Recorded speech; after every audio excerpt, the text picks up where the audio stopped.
योगी ने सीमा हैदर को अपने सबसे खतरनाक उस अफसर के हवाले कर दिया जिसके नाम से आतंकी भी डरते हैं। सचिन का प्यार नहीं, सीमा हैदर के टारगेट में मोदी का वो सपना था जिसे योगी आदित्यनाथ 2024 से पहले पूरा करेंगे। एटीएस का वो सवाल जिसके जवाब में फंसकर सीमा हैदर ने उगल दी सच्चाई। उधर पाकिस्तान के अंदर मच गया हड़कंप। कहते शिकारी कितना भी शातिर क्यों ना हो, उसकी एक गलती उसे शेर के जबड़े तक पहुंचा देती है। सीएम योगी ने सीमा हैदर को अपने उस काबिल ऑफिसर के हवाले कर दिया है जिस पर योगी सबसे ज्यादा भरोसा करते हैं।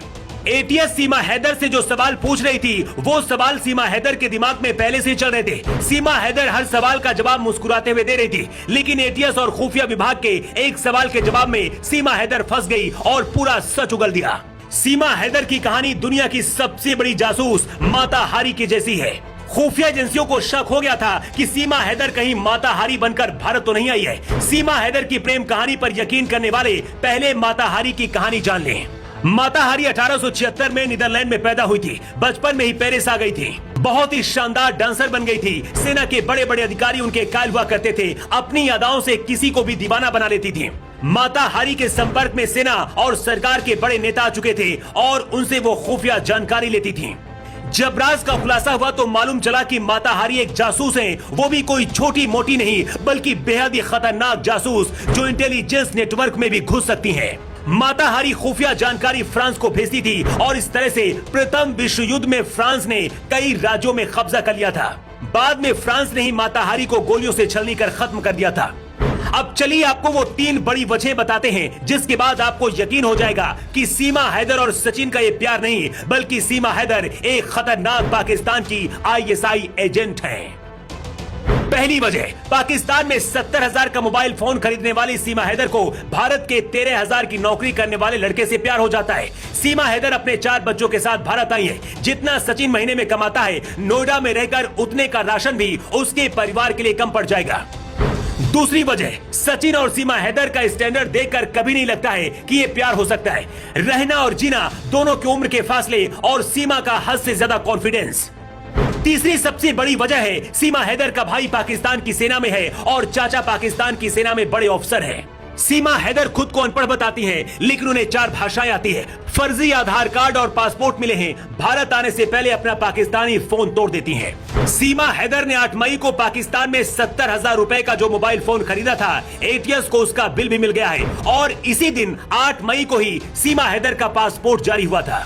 इसके 2 दिन बाद यानी कि 10 मई को ही सीमा हैदर ने पाकिस्तान छोड़ दिया था। इससे पता चलता है कि कोई मदद कर रहा था सीमा हैदर की, लेकिन वो कौन है सीमा हैदर उसके बारे में अभी भी नहीं बता रही है। जिस तरह से धारा प्रवाह भाषा में सीमा हैदर बात कर रही है, ऐसी ट्रेनिंग नेपाल में मौजूद पाकिस्तानी हैंडलर उन महिलाओं को देते हैं जिनको नेपाल बॉर्डर पार कराकर भारत में गैर कानूनी गतिविधियों को अंजाम देने के लिए पाकिस्तान भेजता है। सीमा हैदर भी नेपाल के रास्ते ही भारत आई है। ऐसे में क्या नेपाल में सीमा हैदर को ट्रेनिंग दी गई या फिर पाकिस्तान के अंदर ही उन्हें पूरी तरह से तैयार किया गया, इसकी जांच एटीएस कर रही है। सीमा हैदर आखिर ग्रेटर नोएडा ही क्यों आई और यहाँ पर क्या करने वाली थी, इसके पीछे की वजह भी जान लीजिए। इसकी वजह नोएडा के जेवर में बन रहा इंटरनेशनल एयरपोर्ट हो सकता है। दावा किया जा रहा है कि इसीलिए इस एयरपोर्ट के आसपास के लोगों के संपर्क में सीमा हैदर थी।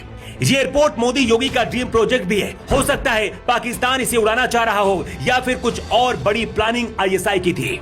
सीमा हैदर से सच उगलवाने के लिए योगी आदित्यनाथ ने अपने सबसे काबिल ऑफिसर को मैदान में उतार दिया है। सीमा हैदर की जिम्मेदारी अब खुद आईपीएस प्रशांत कुमार संभाल रहे हैं। IPS Prashant Kumar UP ATS के साथ मिलकर सीमा हैदर से पूछताछ कर रहे हैं। मीडिया से बात करते हुए प्रशांत कुमार ने इस बात का संकेत दिया है कि सीमा हैदर को बहुत जल्दी पाकिस्तान भेजा जा सकता है। आईपीएस प्रशांत कुमार से जब ये सवाल पूछा गया कि क्या सीमा हैदर को पाकिस्तान भेज दिया जाएगा, क्या वो जासूस है, इसके जवाब में special DG law and order Prashant Kumar ने कहा, फिलहाल कुछ भी कहना ठीक नहीं है। ये मामला 2 देशों से जुड़ा हुआ है।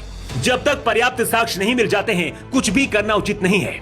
आईपीएस प्रशांत कुमार ने कहा है कि सबूत इकट्ठे किए जा रहे हैं, इसके बाद कार्रवाई भी उसी के हिसाब से होगी। सीमा हैदर के पाकिस्तानी पति गुलाम हैदर से भी अब यूपी एटीएस फोन पर बात करेगी। इसके बाद सीमा के बयान और गुलाम के बयानों को मैच किया जाएगा। जांच के बाद एटीएस रिपोर्ट तैयार करेगी। उस रिपोर्ट को लखनऊ हेड ऑफिस भेजा जाएगा, जहां पर योगी आदित्यनाथ भी इसे देखेंगे। इसके बाद इस रिपोर्ट की एक कॉपी दिल्ली गृह मंत्रालय में भी भेजी जाएगी और इसके बाद खुद अमित शाह भी इस पर कोई बड़ा फैसला ले सकते हैं। वैसे सीमा हैदर अभी भी अपनी बात पर अड़ी है कि वो जासूस नहीं बल्कि सचिन के प्यार की भूखी है और इसीलिए अपने 4 बच्चों को लेकर पाकिस्तान से हिंदुस्तान आई।